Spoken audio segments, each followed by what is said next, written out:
మీ ఇంట్లో మొదటి కోటీశ్వరుడు మీరే అవ్వాలనుకుంటున్నారా? ఈ ఫైనాన్షియల్ వెబినార్ లో ఇప్పుడే జాయిన్ అవ్వండి.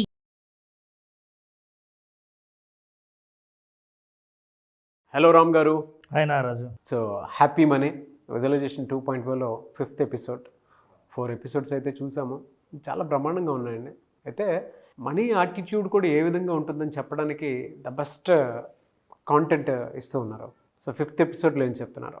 నారాజు, జనరల్గా చాలామంది రిచ్ కావాలని, డబ్బులు సంపాదించాలని, డబ్బులు ఉంటే జీవితంలో చాలా సుఖం ఉంటుందని, చాలా స్వేచ్ఛ ఉంటుందని, సో డబ్బులే ఆనందం అని, ఆనందానికి మరో పేరు డబ్బు అని చాలామంది అనుకుంటాం. అందరం మనకు మనమే అనుకొని మన నమ్మకాలను డెవలప్ చేసుకొని ఈ నమ్మకాలతోనే డబ్బుని చూడడానికి అసలు ఈ ప్రపంచం అంతా ఎలా చూస్తుంది, బాగా డబ్బున్న వాళ్ళు ఎలా చూస్తారు, డబ్బులు లేని వాళ్ళు ఎలా చూస్తారు, మనం చూసే చూపులో ఉన్నవాళ్ళదా లేని వాళ్ళదా ఏంటి అని తెలుసుకునే అవకాశం మనం ఇంతకుముందు మాట్లాడిన ఒక రీసెర్చ్ ద్వారా ఎలా చూస్తున్నారు అన్నది అలా కరెక్ట్గా మనం స్టడీ చేస్తే అర్థం చేసుకుంటే చాలామందికి రిచ్కి వెల్తీకి తేడా తెలియదు. అంటే సంపద కలిగి ఉండడానికి డబ్బు కలిగి ఉండడానికి తేడా. డబ్బు ఉండడం అంటే ఫిజికల్గా నువ్వు డబ్బును చూడడం. సంపద కలిగి ఉండడం అంటే నువ్వు పని చేయకపోయినా నీ కోసం పనిచేసే ఆస్తి, అంతస్తు, ఐశ్వర్యాలు ఉండి అవి నువ్వు కోరుకున్న ఆనందాన్ని మాత్రమే ఇవ్వగలిగినవిగా నీ జీవితంలో ఉంటాయి సంపద. అందుకే being rich is having money. Rich అంటే డబ్బు ఉండడం, వెల్తీ అంటే టైం ఉండడం. యాక్చువల్గా మనం డబ్బు ఎందుకు బాగా కోరుకుంటామో తెలుసా? డబ్బు ఉంటే సుఖంగా ఉంటుంది. అవును. సుఖం అంటే అన్ని సౌకర్యాలు ఉంటాయి. సౌకర్యాలు ఉంటే ఏముంది, ఎక్కడికైనా పోవాలంటే ఫ్లైట్లో పోవచ్చు, లేకపోతే సొంత ఫ్లైట్లో పోవచ్చు. అంటే ఇది ఏం చేస్తున్నావు దానివల్ల? టైం సేవ్ చేస్తున్నావు. టైం. డబ్బున్నా ఫైనల్గా నీకు కావాల్సింది టైమే.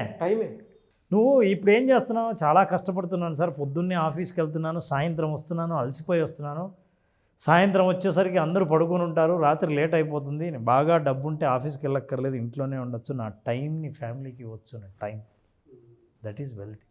So being rich is having money, being wealthy is having time.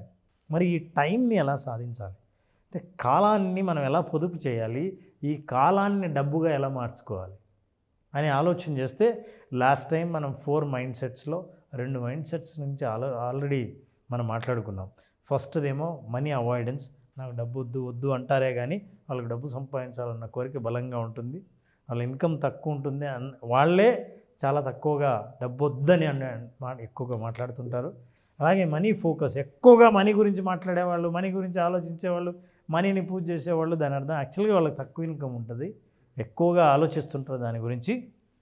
దాని అర్థం వాళ్ళు మనీ ఎక్కువ సంపాదిస్తున్నట్టు కాదు, వాళ్ళ క్రెడిట్ కార్డు స్పెండింగ్ కూడా చాలా ఎక్కువ ఉంటుంది అని.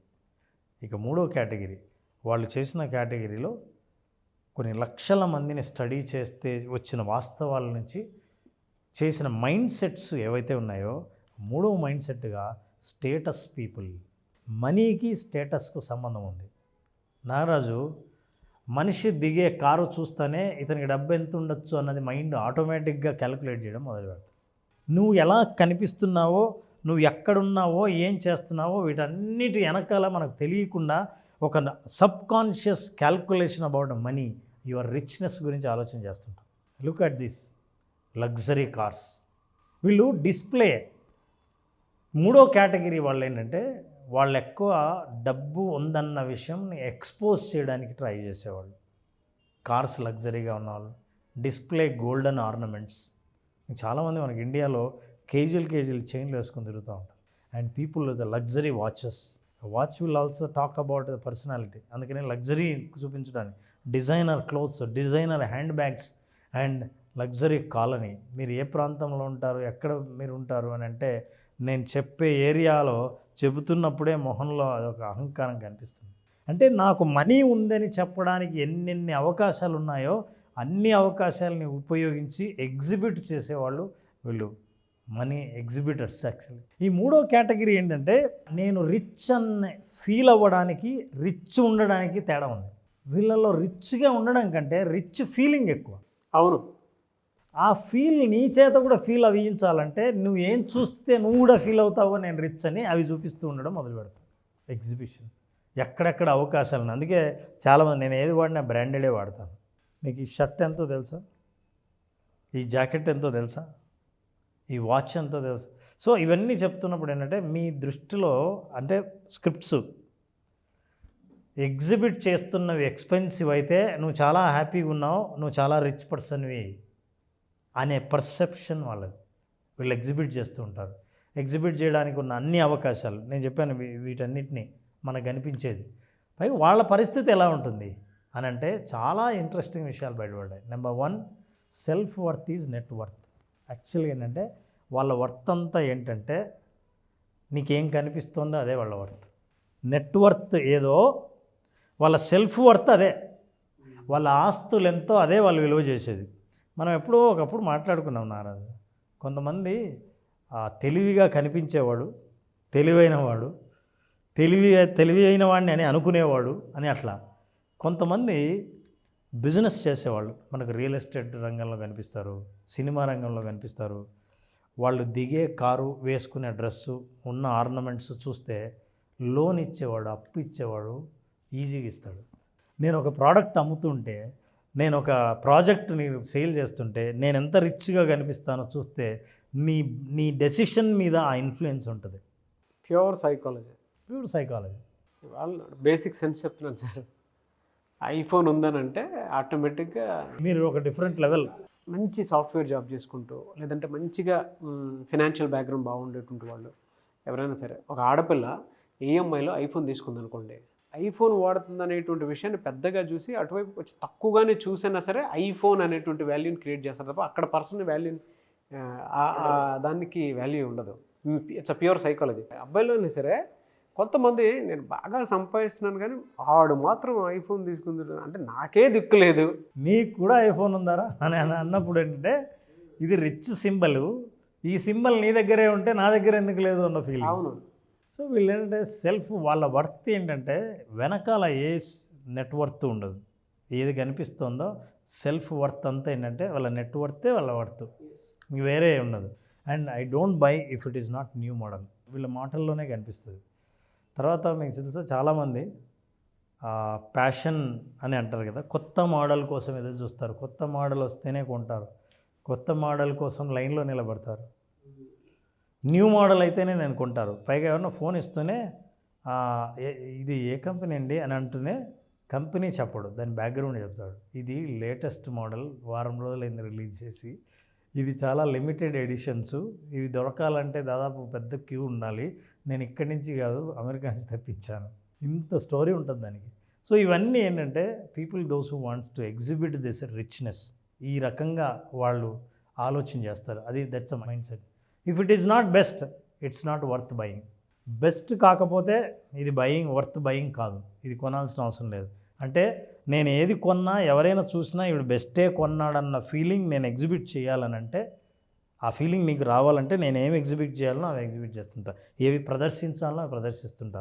స్టేటస్ సింబల్గా ఏది గుర్తిస్తారో ఆ సింబల్ని నేను సొంతం చేసుకుంటా. సో ఇవి వీళ్ళ ఆలోచన విధానం. థర్డ్ కేటగిరీ, వీళ్ళకి ఎడ్యుకేషన్ తక్కువ ఉంటుంది. అంటే నువ్వు మళ్ళీ ఐఫోన్ లేటెస్ట్ ఉన్న వాళ్ళందరికీ తక్కువ ఎడ్యుకేషన్ ఉంటుందా అనదు. వీళ్ళు ఎడ్యుకేషన్ని నమ్ముకొని మనిషి రిచ్ అవ్వచ్చు. ఇప్పుడు సుందర్ పిచ్చయ్య చూస్తే is a richest person, education. Satya Nadella education. They are also richest people than any other normal rich person easy. మనం రోజు జీవితంలో చూసే రిచ్ పర్సన్స్ కంటే వాళ్ళు చాలా రిచ్చే, అందులో డౌటే లేదు. అయితే వాళ్ళు కూడా ఎలా ఉంటారో కూడా తర్వాత చూద్దాం.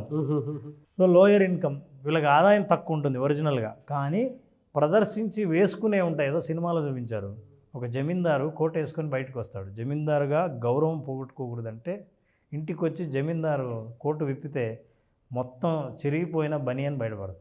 So this is how lower income ఉంటుంది వాళ్ళకి. మోర్ లోన్స్ ఉంటాయి, అప్పులు చేసైనా సరే ఇట్లా కనిపించాలని. నాతో చాలామంది చెప్పిన వాళ్ళు ఉన్నారు, మీకు తెలియదు సార్, నేను కొంచెం ఉంగరాలు బాగా కనబడి మంచి రిచ్గా కనిపించి దిగేటప్పుడు ఏ కారులో దిగినాడు అని ఉంటే దానికి అతే వేరు, మర్యాద వేరు. నేను 2 ప్లాట్లు అమ్మగలిగినోని 10 ప్లాట్లు అమ్మగలుగుతాను. మీరు కావాలని చూడండి, చాలామంది ఒక ప్రోడక్ట్ సేల్స్లో ఉన్నవాళ్ళు ఎగ్జిబిషన్ ఎక్కువ ఉంటుంది. అంటే మీరు కొన్నవాళ్ళు వాళ్ళని చూస్తే నేను ఇలా అవ్వచ్చు అనే సబ్కాన్షియస్ రిఫ్లెక్షన్ రావాలని దాన్ని ఇన్ఫ్లుయెన్స్ చేయడం కోసం చేసే పని అది. అండ్ యంగ్ పీపుల్ అయి ఉంటారు ముఖ్యంగా. ఎందుకంటే బ్రాండెడ్వి అన్నీ కనిపించాలని వేసేదంతా యంగ్ పీపుల్ ఉంటారు. Not only that, mostly from poor and middle class young people. Poor family నుంచి వచ్చిన వాళ్ళు, మిడిల్ క్లాస్ వాళ్ళు ఎగ్జిబిషన్ని ఇష్టపడతారు, ప్రదర్శనని ఇష్టపడతారు. అండ్ ఫైనల్లీ వీళ్ళు ఎక్కువ సోషల్ మీడియాలో ప్రజెన్స్ ఉంటుంది. ఈ మధ్య రీసెంట్గా నేను విన్నాను ఆ రోజు, సోషల్ మీడియాలో ఇన్స్టాగ్రాముల్లో లైఫ్ స్టైల్ని ఎక్కువగా ప్రదర్శించే వాళ్ళకు ఒక స్టూడియోని ఓపెన్ చేసి, స్టూడియోలో మీరు ఫ్లైట్ ఎక్కుతున్నట్టు, మీ ఓన్ చార్టర్డ్ ఫ్లైట్లో బ్రేక్ఫాస్ట్ తింటున్నట్టు, స్విమ్మింగ్ పూల్ ఉన్న ఫ్లాట్లో ఉంటున్నట్టు, షూటింగ్లో సెట్టింగ్స్ అన్నీ ఏర్పాటు చేసి ఉంటారు. మీకోసం షూట్ చేసి ఫిల్మ్ ఇస్తారు. You can use in a social media. దానికి రెంట్ పే చేస్తారు. మీరు సెలబ్రిటీస్తో తిరిగినట్టు, వాళ్ళు ఎక్కడెక్కడికి వెళ్ళారో వివిధ కంట్రీస్లో మీరు అక్కడ ఉన్నట్టు మొత్తం ఆ పిక్చర్స్ని తయారు చేసి ఇవ్వడానికి స్టూడియోను ఎడిటింగ్ షూట్స్ రెడీగా ఉన్నాయి. You can pay rent and they do that. ఎందుకంటే నేను చేసే బిజినెస్ ఏ లెవెల్లో చేస్తున్నా అని నీకు తెలియాలంటే నా కస్టమర్లు నాకు కస్టమర్లుగా అవ్వాలంటే నన్ను చూసేవాళ్ళు ప్రాస్పెక్ట్స్ అందరూ how they have to see అన్నది. ఇవన్నీ సైకలాజికల్ ఇన్ఫ్లుయెన్సెస్.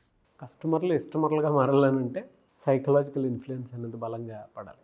సో నారాజు ఎవరైనా ఇప్పుడు మనం ఏం ఆలోచిస్తున్నామంటే డబ్బులు అనేది నిజంగా నాకు ఉన్నాయా, నేను డబ్బుల్ని ఎట్లా ఆకర్షించవచ్చు, డబ్బుల్ని ఎలా తయారు చేయొచ్చు, నేను వెల్తీగా ఎలా అవ్వాలి, రిచ్గా కనిపించడం కంటే అని ఆలోచించే వాళ్ళు ఎవరైనా సరే ఈ సోషల్ మీడియాలో ఉన్న యంగ్ పీపుల్ అందరూ అట్రాక్ట్ అయ్యేది ఏంటంటే, సార్ మీ వీడియోస్ అంటే చాలా ఇష్టం, అంటే మీ నాలెడ్జ్ని చూసి ఇష్టం అనే వాళ్ళకంటే మీ స్టైల్ బాగుంటుంది, మీ ఫోటోగ్రాఫ్స్ బాగుంటాయి, మీరు వెళ్ళే ప్లేసెస్ చాలా బాగుంటాయి, మీ డ్రెస్సింగ్ స్టైల్ బాగుంటుంది, అసలు నా పర్పసే అది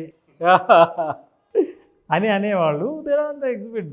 సో అందుకే ఆ యూత్ను ఆకర్షించే బిజినెస్లో ఉన్న వాళ్ళు ఎవరైనా లైఫ్ స్టైల్ను ప్రజెంట్ చేస్తుంటారు, వీళ్ళందరూ ఎగ్జిబిట్ చేస్తుంటారు.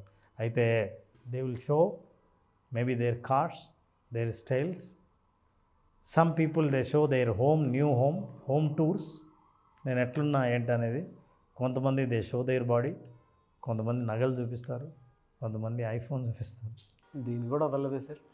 కానీ ఒరిజినల్గా వెల్తీ పీపుల్ ఎట్టుంటారు అనేది మనం తెలుసుకోవాలంటే నెక్స్ట్ ఎపిసోడ్లో చూడాల్సింది. డెఫినెట్గా సార్. అయితే ఈ పరిస్థితి అయితే నాది ఒక్కటే. ఫర్ ఎగ్జాంపుల్ చూడండి, the ego tends to equate having with being. మన ఈగో ఏం చేస్తుంటే మనిషి డబ్బులతో ఎప్పుడైతే ఈ ప్రపంచం అంతా డబ్బుల్లోనే చూస్తుంది, నేను అలాగే రిచ్ అవ్వాలి, అందరూ సంపాదిస్తున్నారు అన్నప్పుడు మన ఈగో నాకు లేనిది అంటే ఇట్ ఈక్వేట్స్ హ్యావింగ్ విత్ బీయింగ్.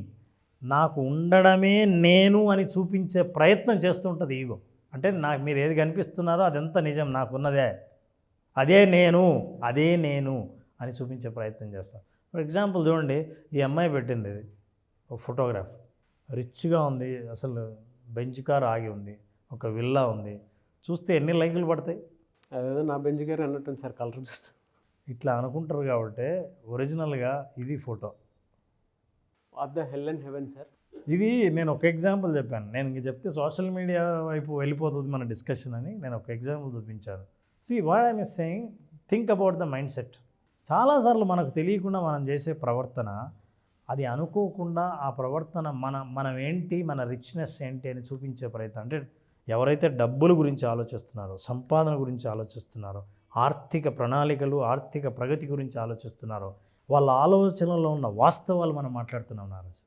ఇలాంటి వాస్తవాలు ఎవరైతే గుర్తుపడతారో, గుర్తుపట్టి నేను బయటపడాలని అనుకుంటారో, మన ప్రోగ్రామ్కి వస్తే సైకలాజికల్గా ఎలా మీరు మొత్తం మైండ్ సెట్ని మార్చచ్చో తెలుసుకోవచ్చు. ఇప్పుడు ఓవరాల్గా లవ్డ్ ఇట్ సార్.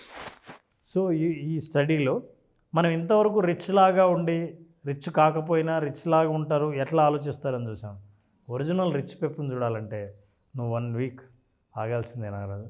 మనం నెక్స్ట్ ఎపిసోడ్లో నిజంగా రిచ్ పీపుల్, బాగా సంపాదించిన వాళ్ళు, డబ్బును నిజంగా కలిగి ఉన్నవాళ్ళు, కలిగినట్టు ఉన్నవాళ్ళు కాదు, కలిగి ఉన్నవాళ్ళు, వాళ్ళ అలవాట్లు ఏంటి, వాళ్ళు ఎట్లా కనిపిస్తారు, వాళ్ళు ఎలా ఆలోచిస్తారు అన్నది మనం తెలుసుకోవాలి. Thank you so much Ram గారు. Thank you Narayana.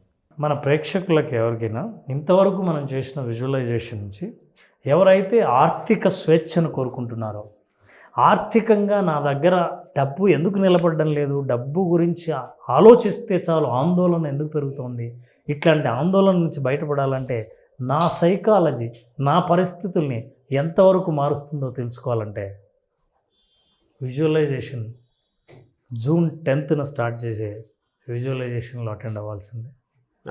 కంప్లీట్గా కొత్త కంటెంట్తో హ్యాపీ మనీ అనే పేరుతో విజువలైజేషన్ సెషన్స్ స్టార్ట్ చేస్తున్నాం. 5 రోజుల పాటు జరిగే ఈ సెషన్లో మనిషి యొక్క నమ్మకాలు ఎక్కడ బలహీనంగా ఉన్నాయి, ఎక్కడ బలంగా ఉన్నాయని ఒక టెస్ట్ ద్వారా వాళ్ళే అర్థం చేసుకునే మనం ఒక ప్రాసెస్ని మొదలుపెట్టి చివరికి ఆర్థికంగా బలంగా వాళ్ళ నమ్మకాలను ఏర్పాటు చేసుకునేటట్టుగా ఈ కోర్సులో వాళ్ళని తయారు చేయడం జరుగుతుంది. ఖచ్చితంగా గాయాల నుంచి బయటపడి ఆరోగ్యంగా పరుగు పెట్టేంత ఎనర్జీని వాళ్ళకు పొందేటట్టు మనం విజువలైజేషన్ 2.0 డిజైన్ చేయడం జరిగింది. నాగరాజ్, ఫెంటాస్టిక్ అండి. I'm eagerly waiting for 10th batch. నేను కూడా జాయిన్ అవుతాను, ఎందుకంటే ఫస్ట్ బ్యాచ్ కాబట్టి. Yes. Thank you sir, thank you so much Ram గారు. Thank you Nagaraj, thank you. Suman టీవీలో మీ పర్సనల్ అండ్ బిజినెస్ ప్రమోషన్స్ కోసం కింది నెంబర్కి కాంటాక్ట్ చేయండి.